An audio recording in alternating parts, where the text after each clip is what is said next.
So I thought I'd show you a little bit about restoring, or at least semi-restoring, the tail lights that are on the Valiant. As you can see, they're corroded, and like this one's pretty beat up. It's cracked. So I'm gonna probably find a used one online, check maybe the A-body forum and see if I can find some that are maybe a little better condition than this, but if not, we're gonna have to use it. And because this is basically pot metal, there's not much you can do with it to repair it.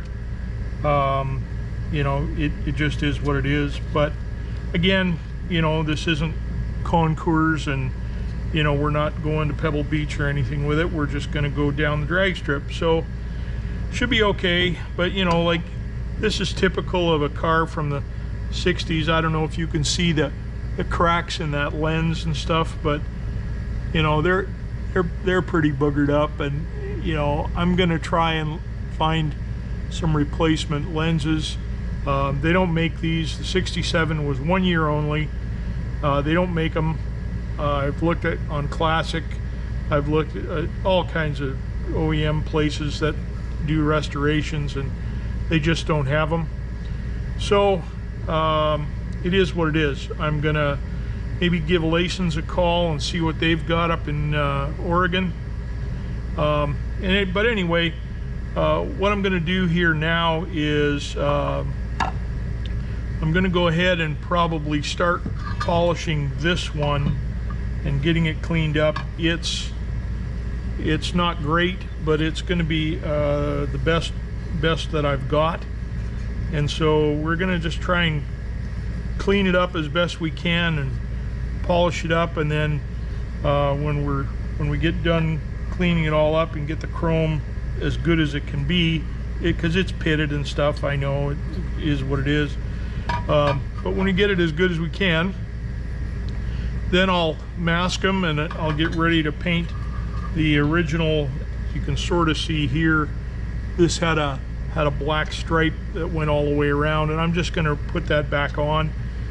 So I'll get ready and I'll show you how to mask those off. It's actually really straightforward, but I like to use like 2 or 3 different widths of tape just to make them easier to bend and stuff. So I'll do a quick video on that when I get that far. But for now, I think what we're going to do is I'm going to take this over to the wash sink, and I'm going to give it a real good scrubbing with some simple green and a little brush, and get it as clean as I can, and then come back and start polishing on it and see how good I can get this chrome to come back. So I'll go and wash it, and we'll see what happens when I get back from the sink. Okay, so back from the sink, got it cleaned up a little bit, but as you can see, there's my air compressor. Really dull, you know, all through here. So I'm just going to use some chrome polish. I've got some 4-0 steel wool, and for heavy duty polishing, I like this stuff. It works really good. For normal light duty chrome polishing, everyday stuff, I'll use the Mothers. But for heavy duty stuff, this is kind of a paste, and it works really good. So as you can see, it's kind of a paste. I just put a little bit on the steel wool. And sorry about the air compressor. And I'm sitting right beside it, so that doesn't help.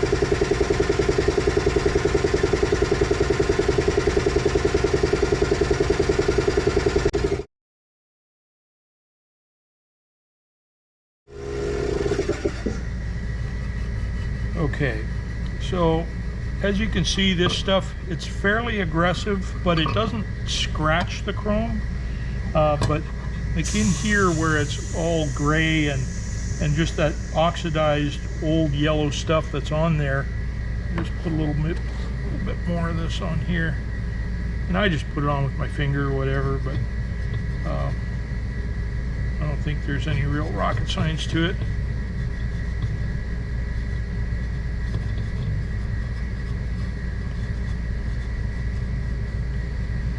Get the corners really good.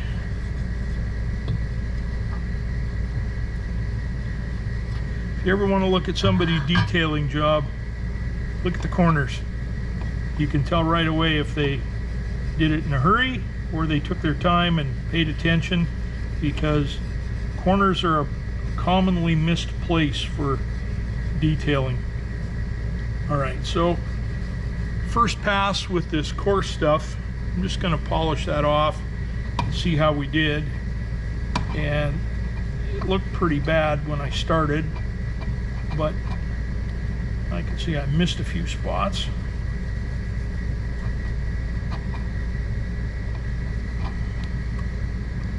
But yeah, it's going to come back. I've got some work here in this corner. If you can see that in the camera. So down in here in the corner, you know, all of the corners really, right there, you know, but it's going to come back. So we'll just keep plugging away at it and keep polishing. And I mean, that's really all we can do. Like edges like this, I don't know if you can see that on camera or not, but it's all dull and kind of yellowed and oxidized, and you just hit it with a little bit of this stuff and you can see right away what a difference it makes.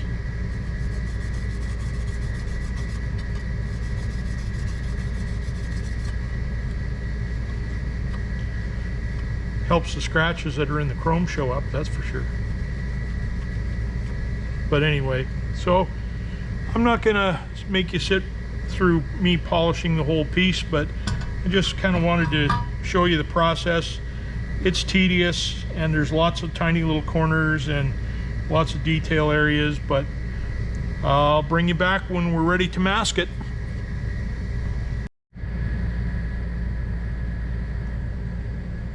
Okay, so I spent about 20 minutes or so polishing this up, and it's far from perfect, but it's about as good as it's going to get. This is just old chrome from 1967, so it's about as good as I'm going to be able to make it. And these pieces are no longer available, and I probably could send it out to the chrome shop and get it re-chromed, but at the end of the day, you know, it's a race car. It's not going to get put in shows, and it's not going to be, you know, judged for authenticity or anything like that. So I'm going to be fine with it the way it is. It isn't going to make me go any faster if I re-chrome it, and as my Harley buddies say, chrome doesn't get you home. So it's just going to be what it's going to be. And yeah, so that's what it looks like when it's all polished up. So now I'm going to mask them, and then I'm going to spray paint this area in here. I don't know if you can see it on camera, but it used to be black, like all the way around here. So just going to make that look like factory again, and yeah, we'll color good. I've got LED bulbs to go in it. I'm going to clean up the inside and repaint that and make that shiny again and nice and reflective. And I've got all new gaskets from Classic Industries. So I've got all new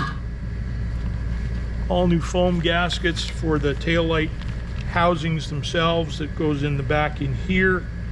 And then I've got all new gaskets for the tail lights, the reflector, the reverse lights. I got all that stuff, so they'll be all nice and sealed up again when we're done. And yeah, we'll color good.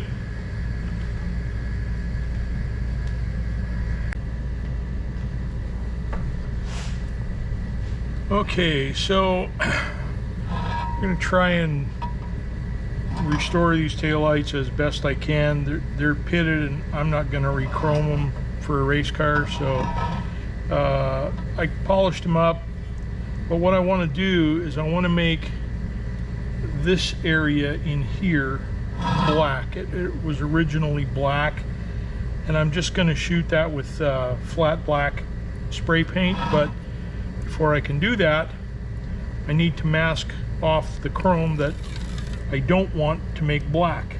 So that's kind of what I'm going to start doing here. And I've just got 3 or 4 different widths of masking tape here. I'll start with some of this, 1/4 inch, and then I've got some 1/2 inch.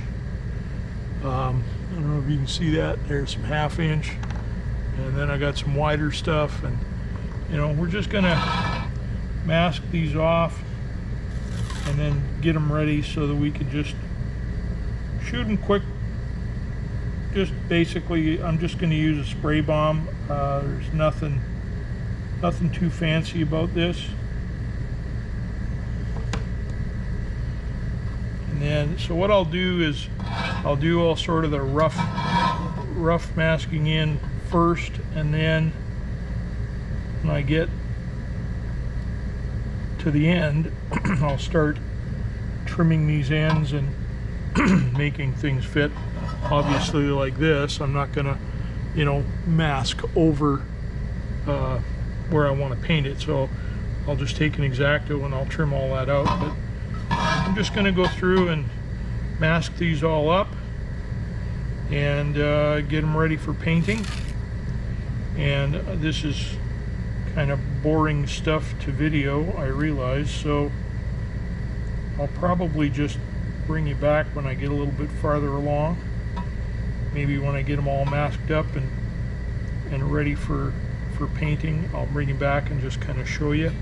But luckily, these are very easy to mask. They're relatively straight lines.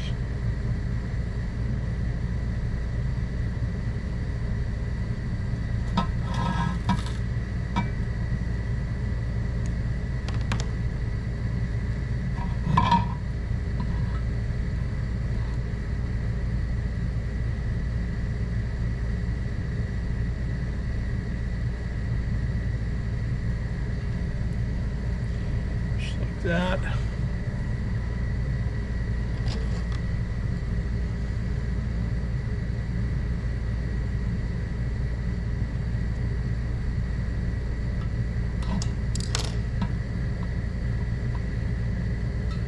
I have to get a sharper blade in the old X-Acto here.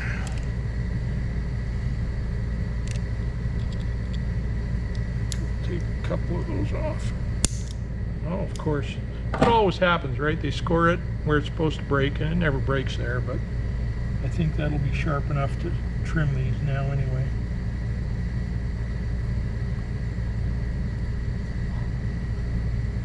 Yeah. So I'll just keep going, and I'll bring you back when we get closer.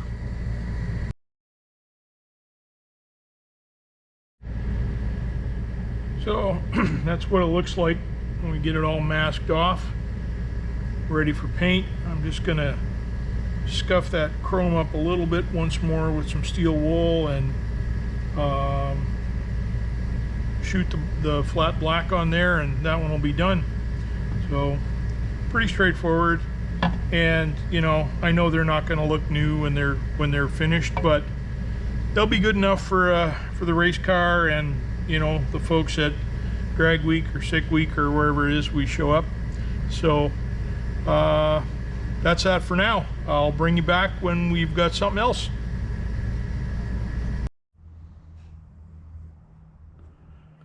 So here we are after I painted the black stripes on these things. We're gonna take off the masking tape here and kind of see how we did.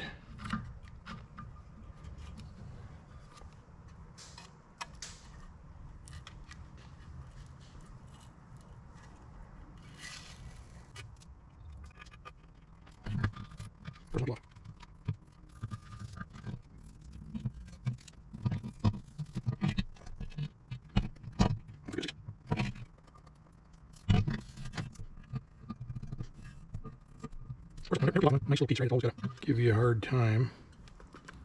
Let's see how we do here. This one should be a little bit easier. There we go. Oh, yeah, that turned out okay. I don't know if you can see that, but got a nice black stripe around there now. Looks pretty decent. I'm pretty happy with that.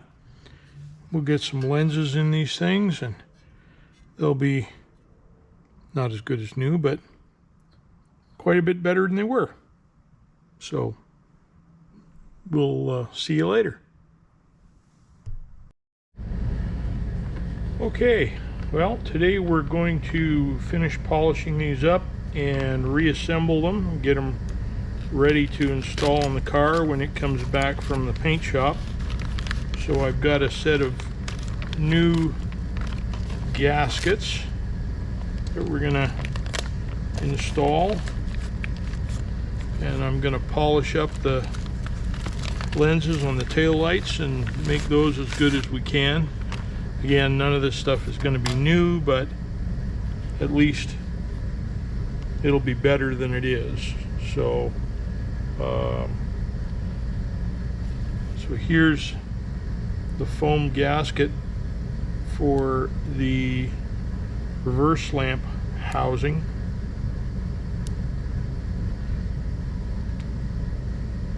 And I'll probably just put you on time lapse as we do this and kind of proceed that way. It's relatively boring stuff. So, but there we go, nice new foam gasket. And then the housing for this, I've cleaned it up. I've installed new sockets, getting ready for the new LED lights that are going to go in there. And it just bolts on like that, and I'm going to use new hardware on it. And then the same thing, there's a reflector that goes in here that is held on with some nuts, and then the lens, the main tail light lens, this piece, it'll go on the other side. It'll look like that when it's finished. So yeah, that's what we're gonna do. We're just gonna keep assembling these things, and like I said, I'll probably stick this on time lapse, and you can watch what happens.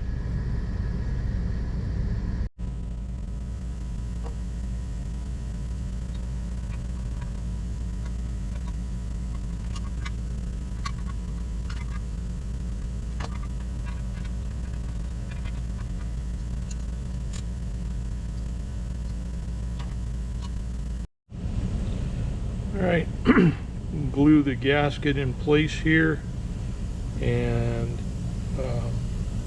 I use just basic, nothing fancy. This flex glue works really good. It's waterproof, it holds well, and it doesn't really have to do anything other than hold the gasket in place while I, put the thing on and tighten the screws. So this works really well. I like it. So I'm going to do the same thing now for the reflector. Maybe I'm going to clean that reflector up just a little bit. You can kind of see it's got some scratches and scuffs in it there. I may just polish the inside of that a little bit. Not that anybody would ever notice it, but I'd notice it. So I think that's what I'll do.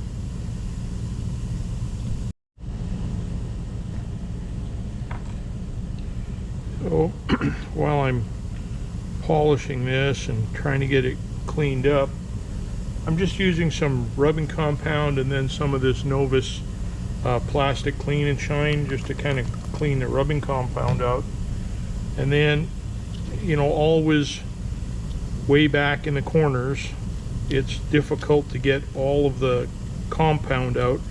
So all I use is just an old toothbrush, and I just kind of get back into the corners and kind of root the compound out of there and clean the corners out. And again, this isn't a concours deal. It's not a show car. this is probably a little overboard for what this car is going to do, but at least I know I did it right. So anyway, so there's the lens, polished good enough. We'll take the gasket out of the tree that it comes in here. I got these gaskets from Classic Industries. Was really happy that they were still available, because it's kind of a pain to seal these up without the proper gaskets, and so these were really nice.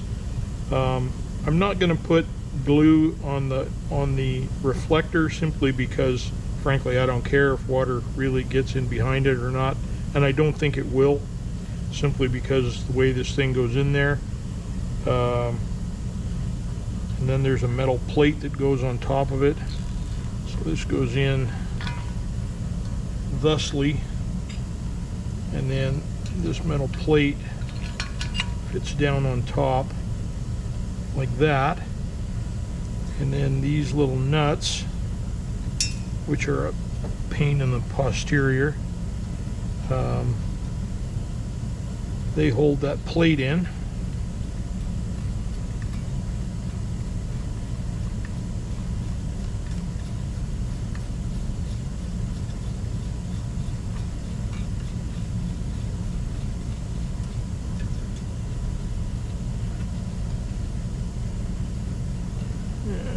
Sure, I have another one of those. Yeah, here we go.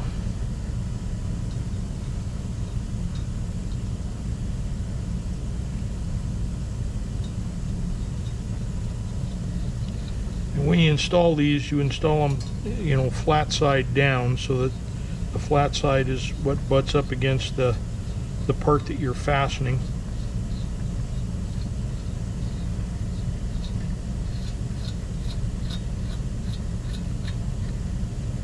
These are hard to find too.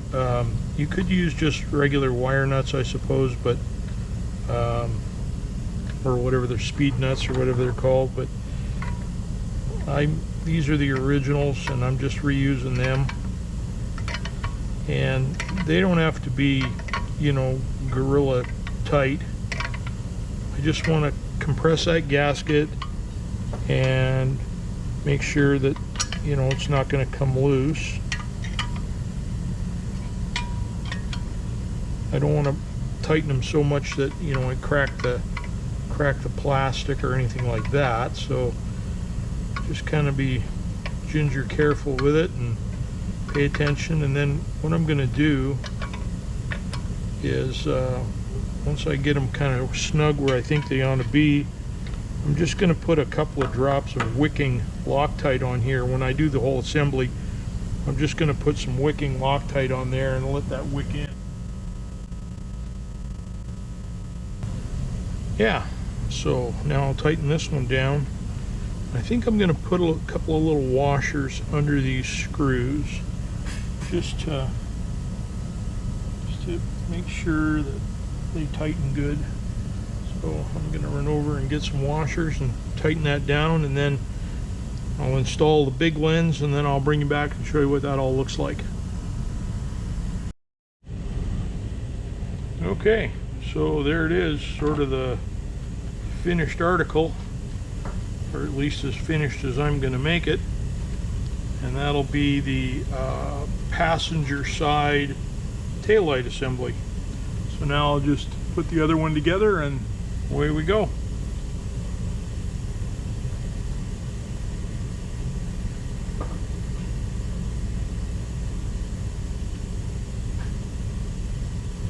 I do have to attach these foam gaskets.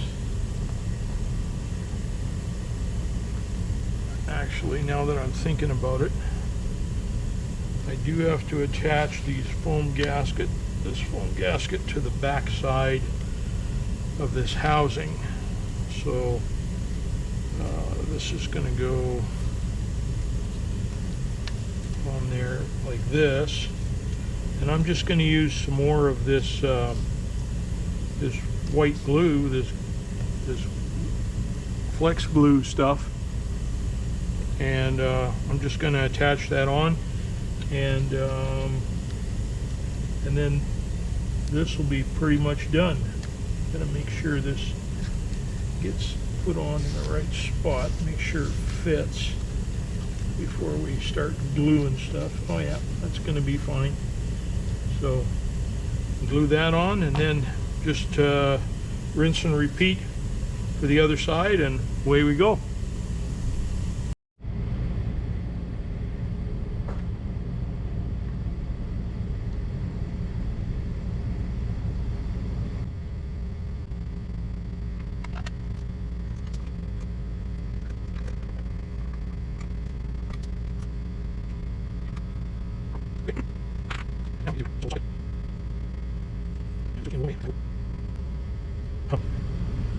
So this is interesting. So this is keyed, but the housing is not keyed. So you're kind of left to your own devices as to which way it goes in. It doesn't really matter because you just hook up the other wire, but is what it is, I guess. So then I'm using these LED bulbs, and I tested them on the bench earlier, and they seem super bright and really good. So what I'm going to do after I get these installed is I'm going to go onto the bench in the lab and just hook this up and just kind of see what all these lights actually look like. There. Okay. So we're going to take these into the lab and give them a test, and I'll bring you along. Okay, so this is a part of the shop that I don't show very often. This is my test bench for amplifiers. But one of the nice things about it is that it has a nice 12-volt source. So right now I have the housing grounded, and then I have the reverse wire connected. So let's just see what happens when I turn on the reverse light. Oh, yep, that works. Nice and bright. I like these LEDs. Draws almost no current. All right, so that's cool. So now I'm going to disconnect that, and we're going to look at the red LED on the tail light. We can move these wires. Whoops. Move these wires a little closer. I got to put the camera down, so bear with me here for a second. I'll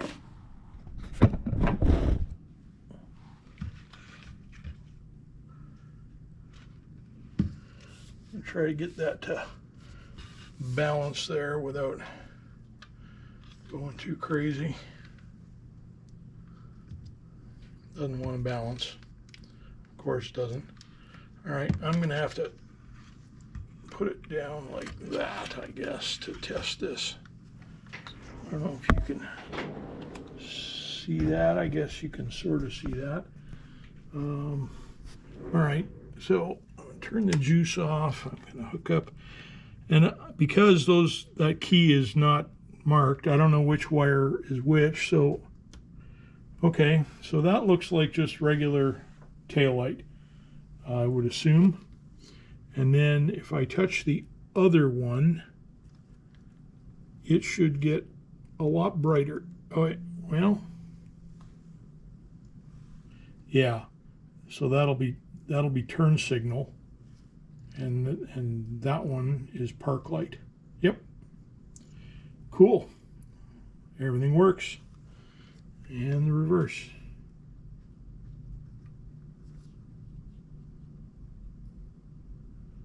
So we're good to go.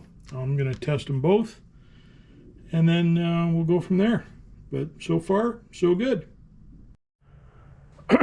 Okay, we're back at the shop another day.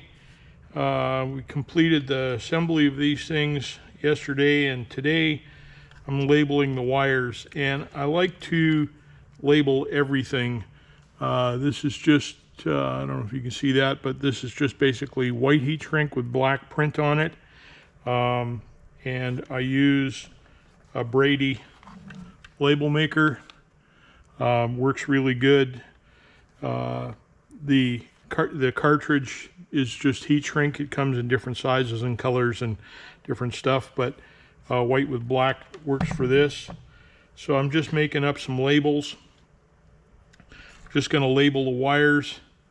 There's a brake wire, and I'm calling it a park wire, which is basically the bright side of the bulb and the regular side of the bulb. So I'll use the brake for turn signals and brake lights, obviously, and then park is just their normal running lights. And so this works just like any other label maker. You basically just type in what you want, hit print, it spits out the heat shrink, cut it off, and there it is, park. And these are nice because this doesn't wear off. It doesn't come off like tape or something else that you might put on there.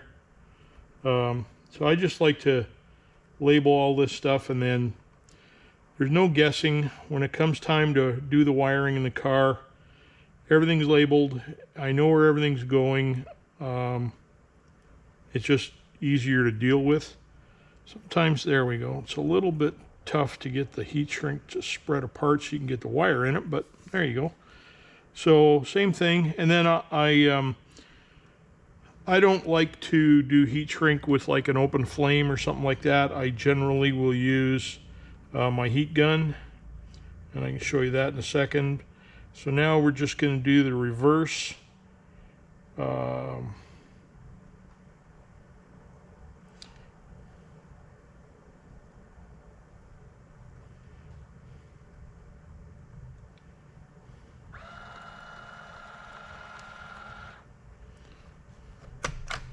make 2 of those.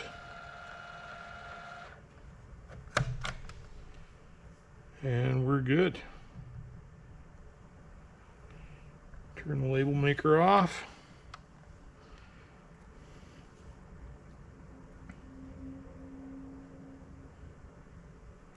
And this is the only sometimes tricky part, is getting that to open up like that so you can feed the wire into it.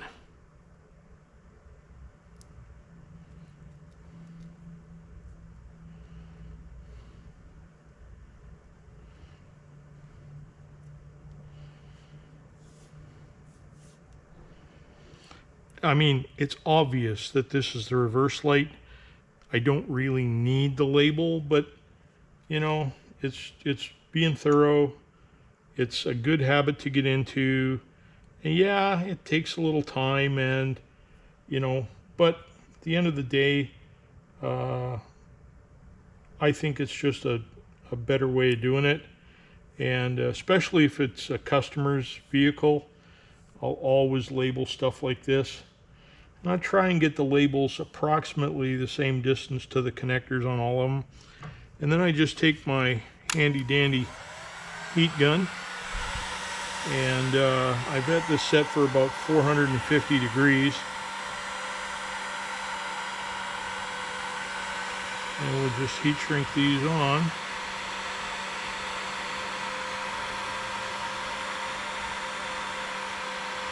Just like that.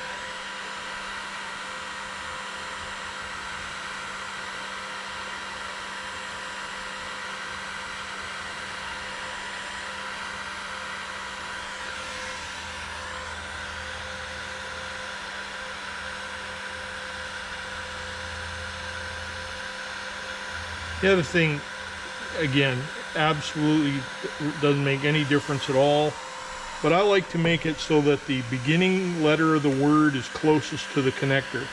So I could have put this on the other way around so that brake read from the other direction, but I just like to do them all the same, and I'll always put the first letter of the word closest to the socket or the connector or the termination or whatever it is I'm doing. And there we go. Let that cool off while it